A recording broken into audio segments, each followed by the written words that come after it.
Hey everyone, welcome back to Stadium Stats. This week I'm going to be covering the championship games, both on the AFC and the NFC.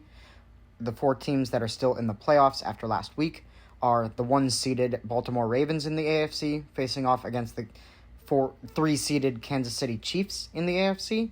And we've got the one-seeded San Francisco 49ers in the NFC, facing off against the three-seeded Detroit Lions in the NFC. Without further ado, let's look into these games. Our first game is on Sunday afternoon, and it will be the AFC Championship between the Kansas City Chiefs and the Baltimore Ravens. The Chiefs were able to take down their rival Bills in the divisional round, which this is the third straight year that the Bills have lost in the divisional round, two of those years were to the Chiefs. The Bills consistently have been losing to Patrick Mahomes and Joe Burrow. This is the sixth straight season, though, that Patrick Mahomes has made it to the AFC Championship, and it's also only his sixth season starting as an NFL quarterback. He has never not made it there to the AFC Championship, which is unbelievably impressive. He already has 13 wins in his playoff career, and that was his first ever road win in the playoffs because it was his first ever road game in the playoffs that wasn't a Super Bowl. All of which, very impressive stats.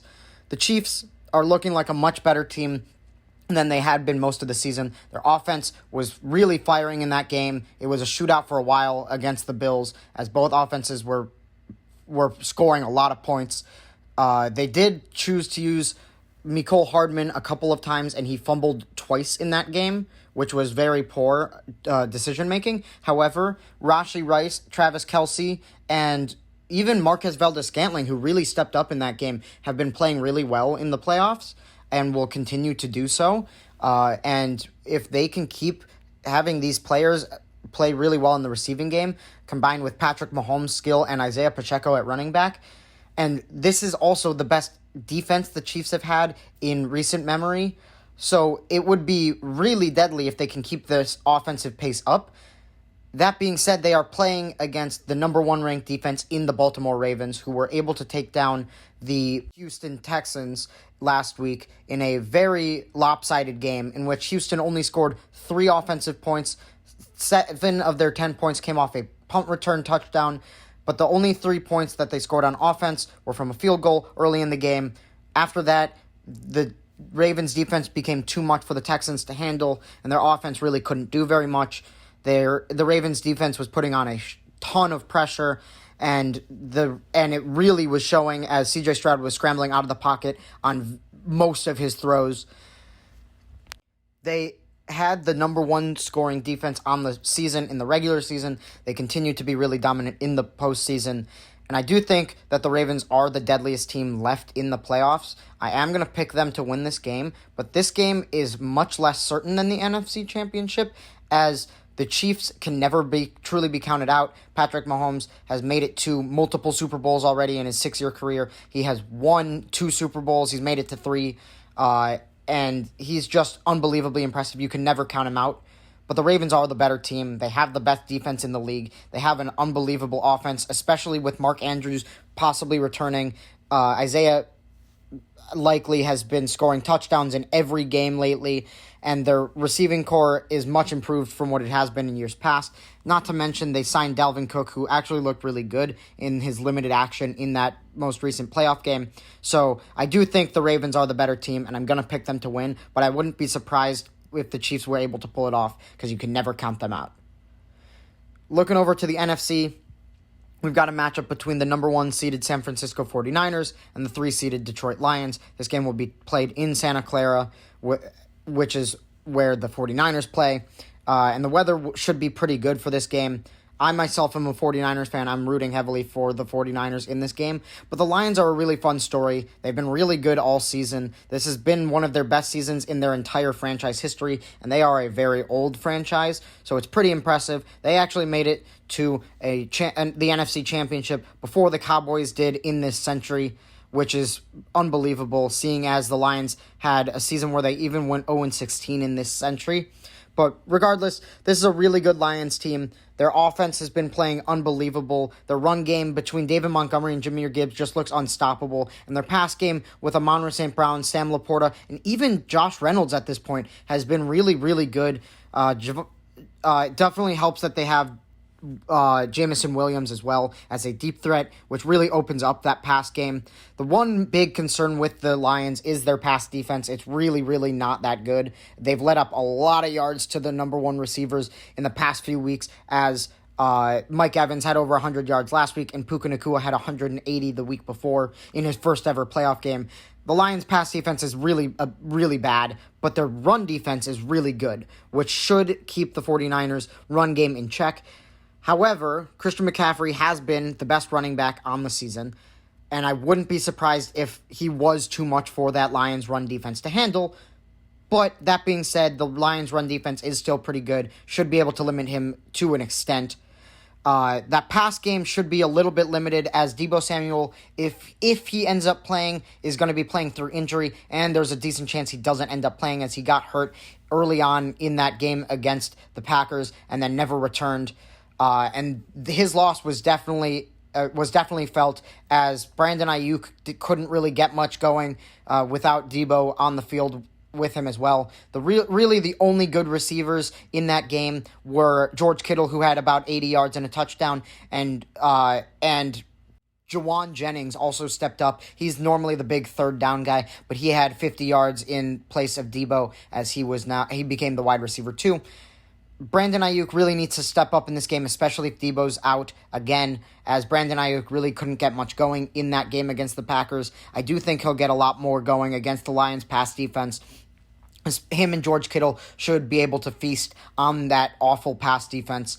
And if Deebo ends up playing, he might as well. But again, the 49ers have a really good split with their run game behind Christian McCaffrey, and their pass game with all their weapons, George Kittle, Brandon Ayuk, Jauan Jennings, and Deebo if he plays, I think it will be too much for the Lions to handle, especially if Deebo plays. So I am going to pick the 49ers. They've been one of the best teams in the league all season. They've clearly been the most dominant NFC team, and I don't see that ending here. The only concern I have for them is, once again, if Deebo plays, because this is a whole nother team when he doesn't play. The 49ers are 8-9 without Deebo in Deebo's career, but have a much, much better winning record with Deebo playing. So his loss is definitely felt when he's not on that field. I am still going to pick the 49ers, though, to get the win, as I do think they are a better team, and also a more well-rounded team. Looking over to my power rankings, at number 4, I've got the Detroit Lions. They're still a phenomenal team, but they're the only team with a huge glaring flaw that's left in the postseason, as they have a really bad pass defense, but everything else about their team is great. Their run defense, their run game is amazing. Their pass game has looked incredible, especially with Amon-Ra St. Brown, who's having a career year. Sam Laporta having an amazing rookie year. Jahmyr Gibbs having an amazing rookie year, Brian Branch having an amazing rookie year. They have a lot of really impactful rookies, which is making a huge difference for that team, and they're really hot right now. However, they, again, do have a flaw, and therefore they are in at number 4. In at number 3, I've got the Kansas City Chiefs. You could argue they have a flaw in that their passing game has been quite ineffective at points throughout the season. Patrick Mahomes has had his worst statistical season of his career, but this postseason has really looked like a whole different story. There haven't been nearly as many drops. Travis Kelce is really stepping up. Marquez Valdes-Scantling had a much better game last week. Rashee Rice really stepped up in the wild card round and proved that he can be the wide receiver 1. And so this team looks a lot less prone to falling apart on offense than they did during much of the regular season. But that being said, it is still more of a concern than either the Niners or the Ravens have, so they're falling in at number 3. In at number 2, I've got the San Francisco 49ers. They've been there ever since they lost to the Ravens back in Week 17 on Christmas Eve, as they have been the best team in the NFC all year, but the Ravens have still been able to be better than them. The Ravens did beat them by 2 touchdowns when they did play.